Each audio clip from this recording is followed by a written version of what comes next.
everybody. Welcome to this edition of Get It, Got It Good, where we get you the information, we make sure you know where you can go to get more of it, and then it's all good. Today, I am excited because I have Comacell here with us. Better known as Cell Spitfire.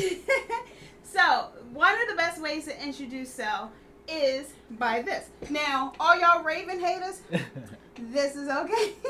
So this is the many creations that you do, right? Yes, that is one of my all-over printed T-shirts, which is fully sublimated from front to back. She's sporting the Justin Tucker version, but you can get that in any NFL player, any NBA player, and even your own Little League player. So just, send me the pictures, send me the business, and I'll make something hot like that for you. Legatron. Don't miss a thing. I don't care if you do hate my Ravens.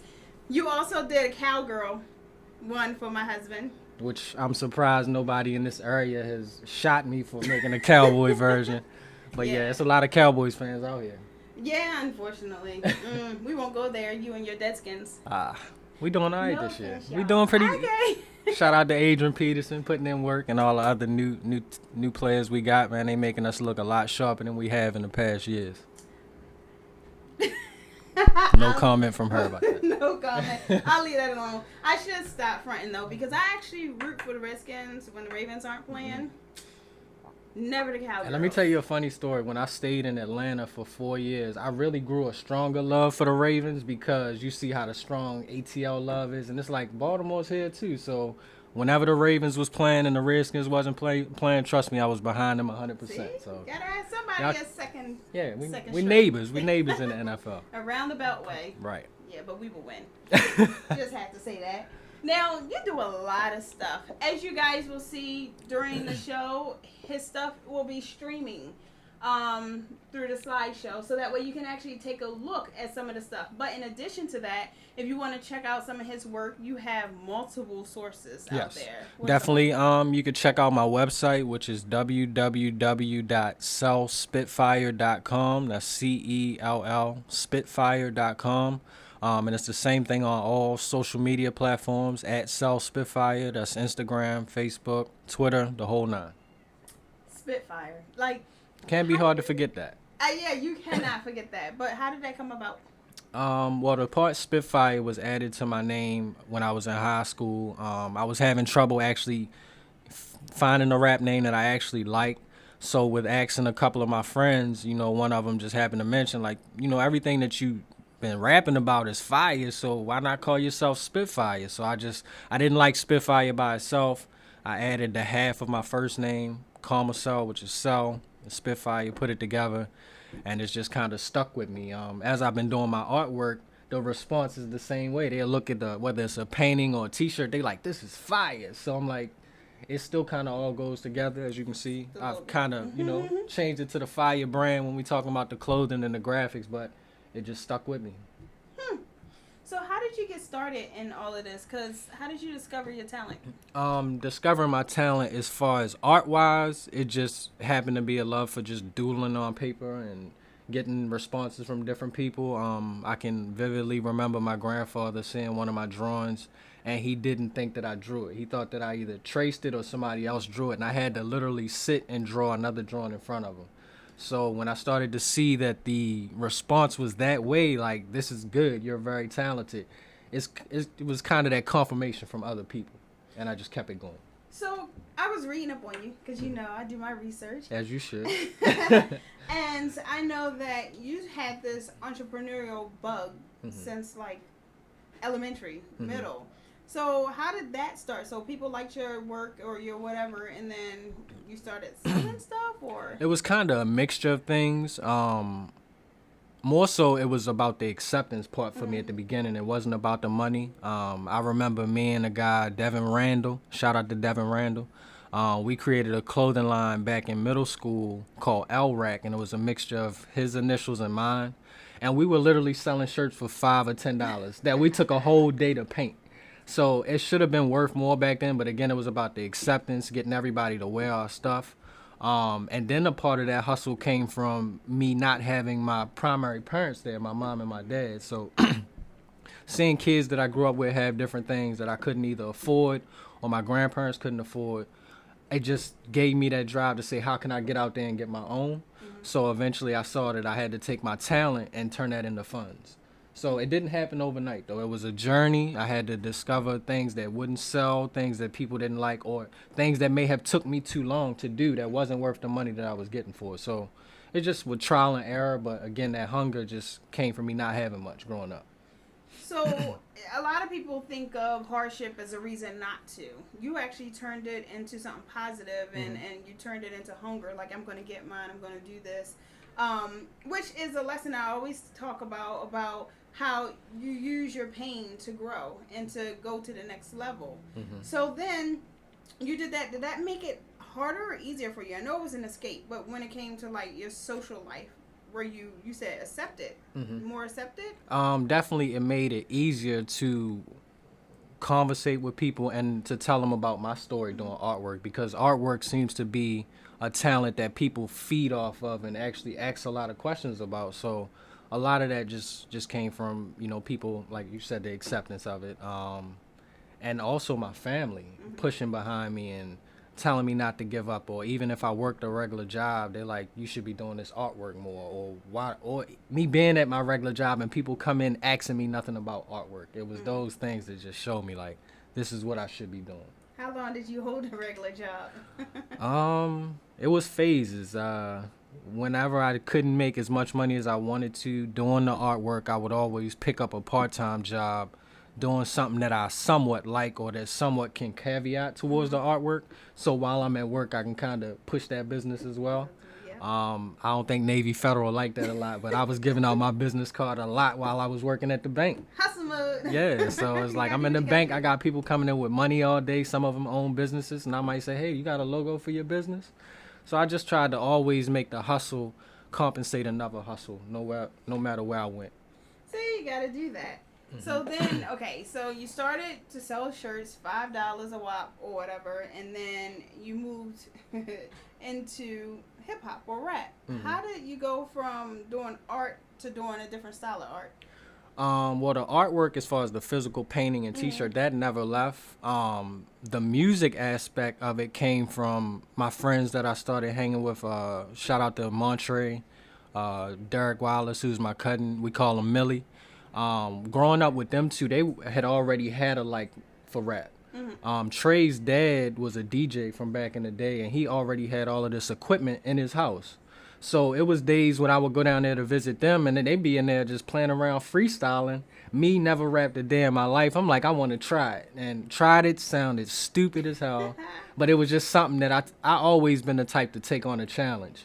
But to get that push from Trey and my cousin Millie behind it, because even though I was trash, they like, keep trying it. So I'm like, okay, I'm going to keep trying it. And eventually I started doing it and practicing it on my own. And then when they came back around, I'm like, look what I've learned. And look, I know how to record now. So they were amazed that I learned how to record the music. So we started putting it all together. We created a project and added a couple more friends on it and pretty much created a compilation. Dropped it in high school. The response in the city was crazy. Everybody fed into it. And we also, I feel like, inspired the new wave of rappers in the city that's out right now. Now, in the city, are you referring to like Naptown? Annapolis, yeah. Yeah. So, I mean, that's cool because as we know right now, a few of those are going places. Like, for example, last week, sorry about the power outage again, guys. But we had Kojo here. Shout out Kojo. He was, and I just want to chime in, Kojo was also one of those influential pieces in my life that gave me acceptance and also pushed me to be better, especially with the music. I remember going to his house, him having a setup that wasn't as good as Trey's, but making it work. This guy, Code, would play a beat from the computer, and he had it set up so the computer will record your voice, no microphone. He would have the beat playing and just rapping in the middle of the floor. Like, and that was the hardest thing to me. You could do that. Yeah, and there was a lot of things that we did outside of the boundaries of what we were supposed to do with creating music, but we made it happen. And that was one of the most creative and dope things I seen at the beginning of my music career, and that pushed me to be creative when it came to recording. That just shows that if you want to do something bad enough, the boundaries do not matter. You're gonna come up with a way to do it, right? Yeah. And then so you guys created this music, and oh, by the way, before we leave Coach O, he will be back, you guys. I have rescheduled him, so he will be back. He will bring his music. He'll flow for you guys. Everything else, okay? Just had to put that out there. Make sure you put in work, Coach. Oh yeah, you know, no doubt, always. He's usually not in Maryland, so it's a scheduling thing. But you know, it's all good. Right. So then, you went back from the music, or you never stopped the art side. Right. But you started to transition more back into the artistic side, the physical side. How did that happen? Like, why? Well, when I started to get more serious with the music, not only myself, but the group members around me, Keep It Raw Entertainment, for those that don't know, we needed artwork. With anybody who's doing a music or starting a label, you got to have artwork for not only the projects that you're creating, but you need a logo for the brand. You need a logo for each artist, flyers, you name it. I was also always creating the artwork for us. So eventually people started asking, who's making y'all artwork? And that started bringing in sales on top of the music, right? So I kind of mainly did it for the artists and our group at first, but eventually as I started phasing out of the music, the work from graphics started to pick up. So it just, and money coming in, you can't stop it. I'm not going to say no. It's about that focus. Oh, bigger cash stream. Right. Right. So then, if that's the case, where have art taken you then so far? So I see a lot of things up here. Yeah, art has taken me so many places, and it seems like the more vast and the more that I expand the art into different varieties, the more it paid off. Coming back home from college, my girlfriend currently, she heard me talking a lot about my paintings. She was like, well, you talk a lot about I know you can draw, I've seen your t-shirts, but I'm going to go out and buy you a canvas, some paints I want you to paint. It takes a woman, huh? And look, I created a dope canvas, and I also bought a castle that I painted with my son. That turned into us getting a newspaper article with the Baltimore Times on Father's Day, which was a blessing. And me meeting celebrities to give them paintings based, just whether they're in town for a promo run or them requesting my artwork. So it's just brought on so many different opportunities, so many different people. And to see people that I look up to and like support my stuff and almost come to me like they're a fan of me is the most humbling thing in the world. And I would tell anybody out there doing your artwork not to give up and don't focus on one way. Just always try to be creative and think outside the box, and you never know what results you can get. So that's got to be a weird experience, though. I'm your fan, but yet they're your fan, right? So right. It goes both ways. And for people that you follow to start to follow you, that's got to be weird. Right, yeah. So who are some of the artists or some of the celebrities or some of the places you've gotten to go then? 50 Cent. And it was crazy the way that came about, because I had saw that he was having a contest for artists to paint some of the biggest paintings talking about the liquor company that he was with, Effin' Vodka. Okay. So I reached out to one of my friends in college in Atlanta. I'm like, hey, 50 Cent has this contest going on. I think, man, you should collaborate on the painting. Went all the way to Atlanta, met up with my friend. We collaborated on the painting. I brung it all the way back home, and ironically, 50 Cent was in Delaware that following week. So I'm like, I'm going to pop up on 50 Cent and show him this painting that we did together. And when I gave it to him, he was like, this is dope as shit. Like, it's fire. See? And took it, gave me the picture, signed a couple bottles of liquor for me, and he ended up carrying the painting with him on tour, because I seen him take a picture 2 months later, and he had the painting on the floor that he was carrying around with him. So almost the same situation with Jada Kiss. Did a event for him, popped up, presented him with a gift, the painting of his album cover, Top 5 Dead or Alive. Next thing you know, he loved the painting so much, he put it in his bar in Yonkers, New York, which is still hanging up there today. And, just not to ramble on, but, I've done work for Angela Davis, a couple other celebrities, and just local people with influence as well. So I noticed that on it just passed. See, there's the 50 Cent photo, right? But one prior to that was you holding an award. What'd you get an award for? In 2013, I was awarded the Painter of the Year for the DMV, which was another great award. Actually, it wasn't 2013; it was 2016. Yeah, Painter of the Year, Drawer of the Year. That was hosted by the Titans Arts Awards for the DMV. And one of the biggest people that I was going against in there is Dez Customs.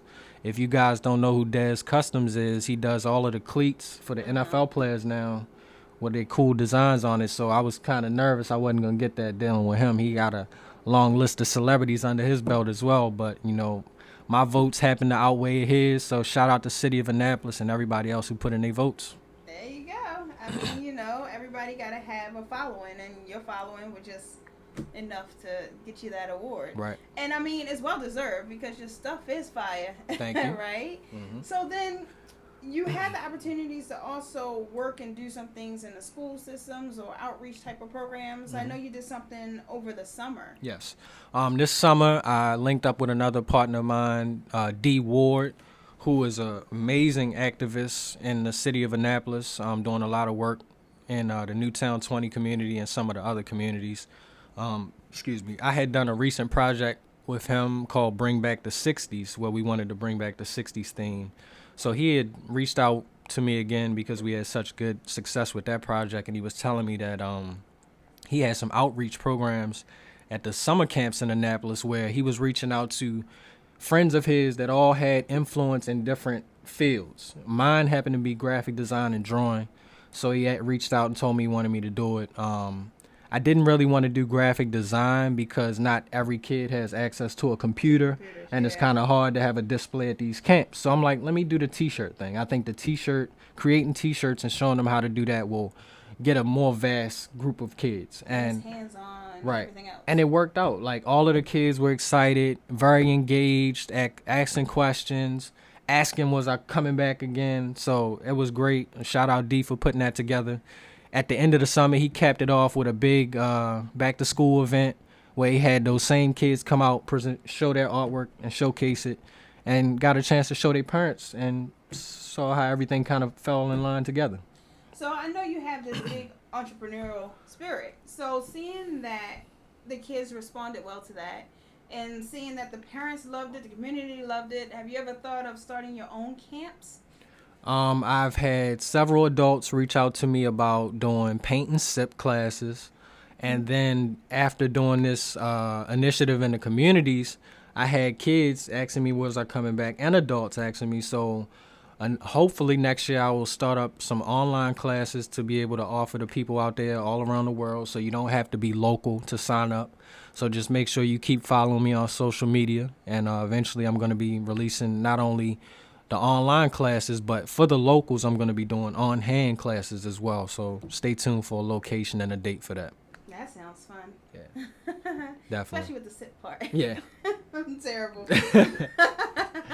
So then, okay, so that's the next 12 months or so. But where do you see yourself going and eventually ending up? Like, what is your dreams, goals? My dream right now that I'm living in currently at the moment, I'm working for a company called Tunnel Vision, a sport and apparel brand who's making major headwaves out here across the U.S., doing uniforms from little league teams to collegiate to rec and park teams.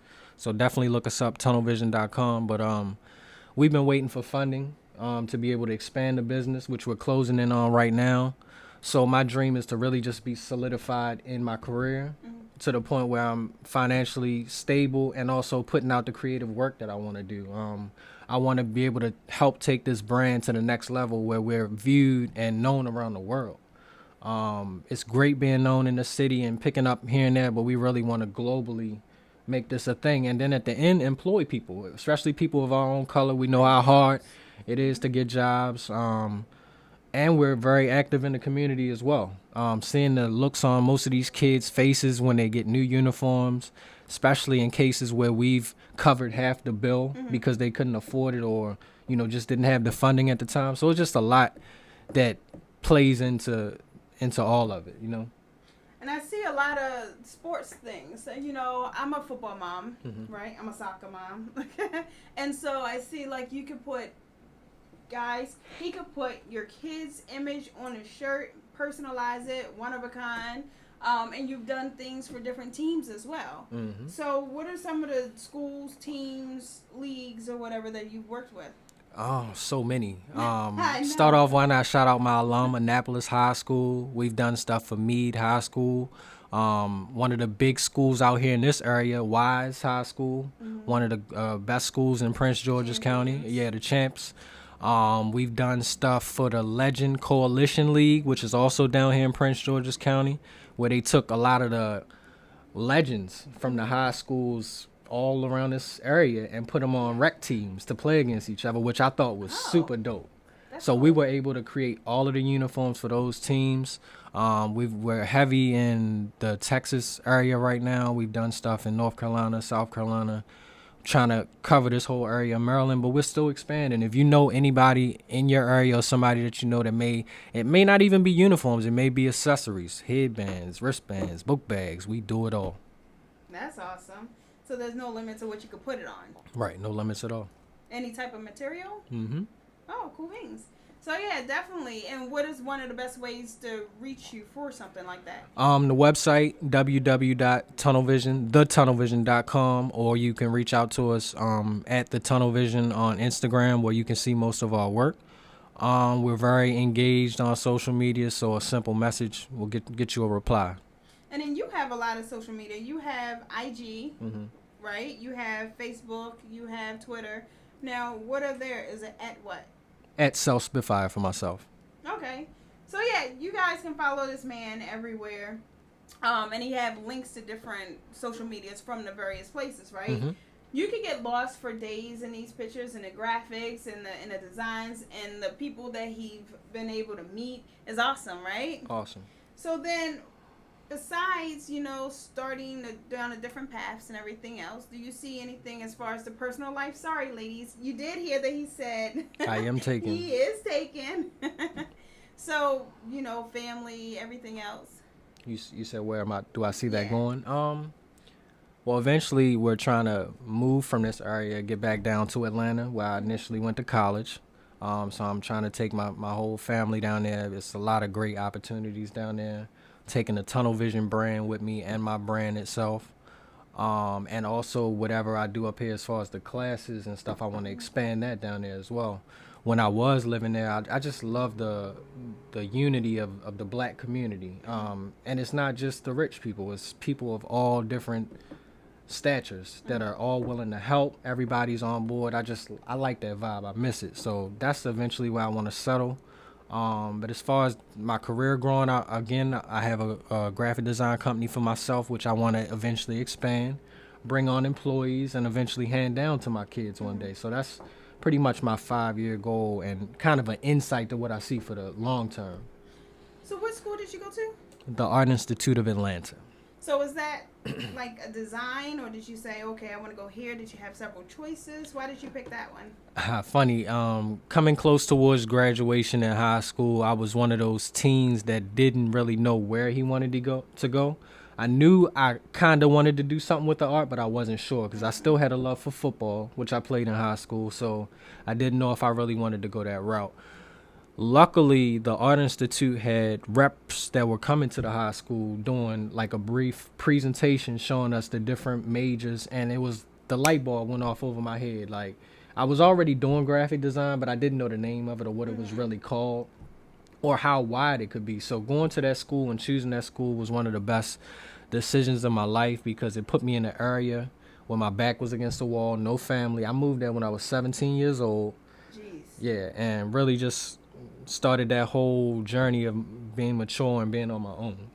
So it was a great experience. And that's why I chose that school, because of the presentation that they brought. And I had already been to the area in Atlanta. My uncle had got married out there. So I was like, it kind of makes sense. I like the ATL. I go back, or try to go back at least every other year. So it is a good vibe, a good place. So shout out to the ATL. Mm-hmm. So then you got there, 17, don't know anyone, right? And so you have to build those bridges. Mm-hmm. So what are some of the influential people in the ATL that's kind of help guide you or mold you or put you in the right spots? First, I want to shout out my best friend, Rome. He was doing audio engineering. Mm-hmm. So he knew how to do the recording. And how we met up was luck of fate through mutual friends. Just happened to pop up at his house one day, and he had the same recording program that I use, and I hadn't really seen too many people use that program. So when I seen him using it, I'm like, oh, you know this? And he's like, yeah, a little bit. So I ended up teaching him more about the program than he knew at the time. Started recording with him. He helped me out with music from my entire duration down in Atlanta. He would be the biggest influence. The rest would have to be people that I went to school with. That was one of the, out of any school I've ever been to, the Art Institute, and I'm sure any art school is like this, was filled with so much talent. From graphic design to interior design, culinary, people cooking. I like food. It was just, it was so much talent there that it was kind of hard not to be inspired. Everybody had talent, so whether it was me linking up with different people to do projects with music or with art, it was always around. So it's funny that you go to Atlanta, to study art, and then you wind up doing music again, because you had taken a break, haven't you? Right.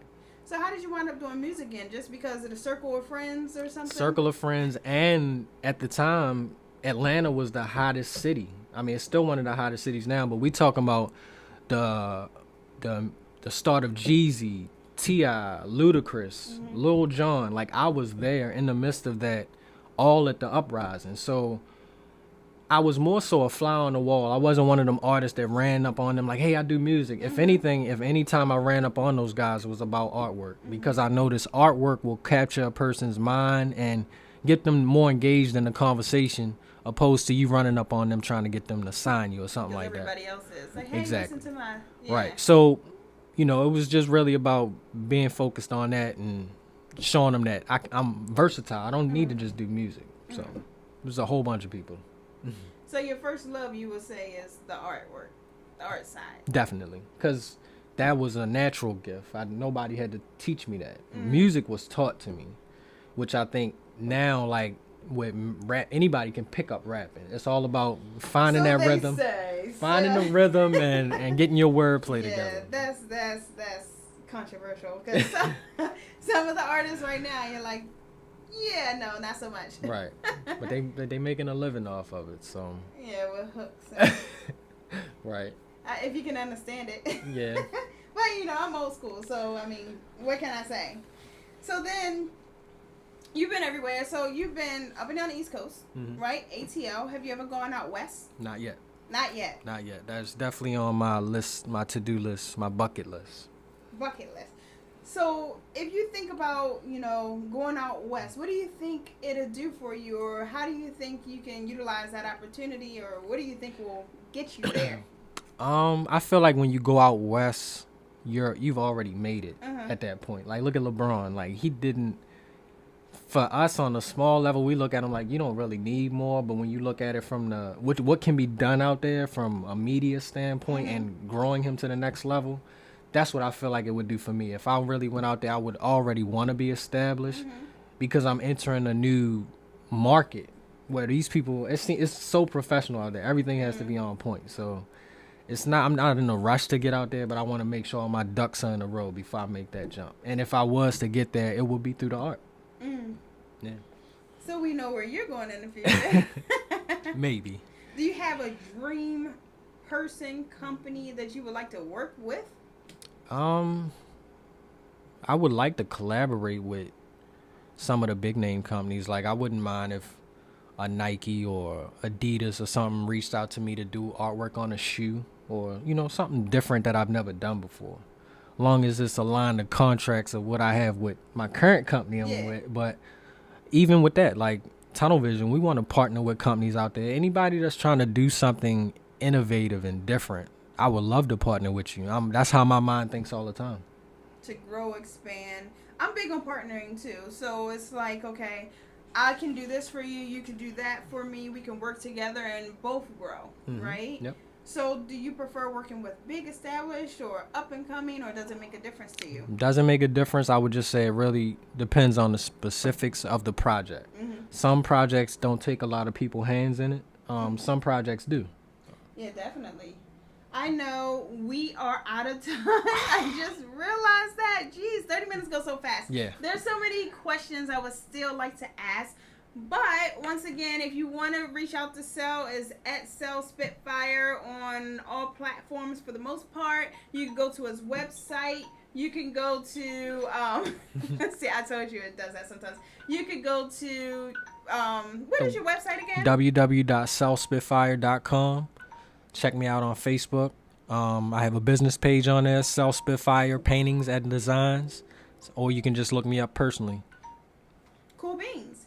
So with that being said, I appreciate you being here today. Thank you for having me. I love the artwork. Shout out to Cell because in my first studio in Arbutus, he came and did my doors, my walls, my everything. Mm-hmm. He does design things for me or for you if you like them. Mm-hmm. I will be revealing the logo for this show by Cell. Yep.